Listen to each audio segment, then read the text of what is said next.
Good morning, Steve Free in Chicago with the morning grain comments. So grain prices are a little bit lower overnight, with beans down about a penny, corn down 3 cents, while Chicago wheat's down 5, KC down 3, and Minneapolis up a penny.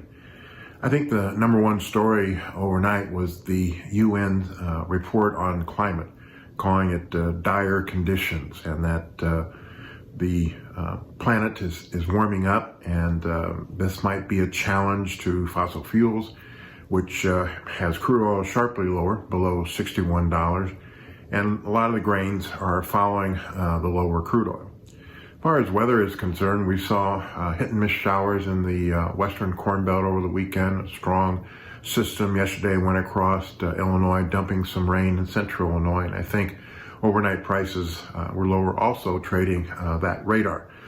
The outlook for the next 2 weeks, more of the same. Dry conditions in Canada, dry conditions in the Dakotas, parts of Minnesota, maybe Nebraska, and western Iowa. And then east of the Mississippi and south, conditions should be mostly favorable. We're also seeing that this dryness is beginning to move the corn crop ahead, and we're seeing some harvest in the southeastern corn and soon in the south. And in Georgia, they are talking about record corn yields. I think the soybean crop could use a drink of water. We do note that the average trade guess for the corn crop and bean crop is below the USDA's World Board numbers, which brings the carryouts down for 21-22 versus the USDA, especially in corn and wheat. So on August 12th, USDA will come out with their numbers. We'll see. They do have a farmer survey for NASS to give us some production numbers based on what farmers' intentions were. Last year, the farmers were a little bit more optimistic in August than they actually came out as far as final yields were concerned. A lot of that had to do with the dry August weather. Remains mostly dry in the Black Sea areas of the Russian spring wheat and Kazakhstan. And we'll be watching pretty closely conditions in Argentina, Brazil. Parts of Argentina did get some rain over the weekend, but still very dry there.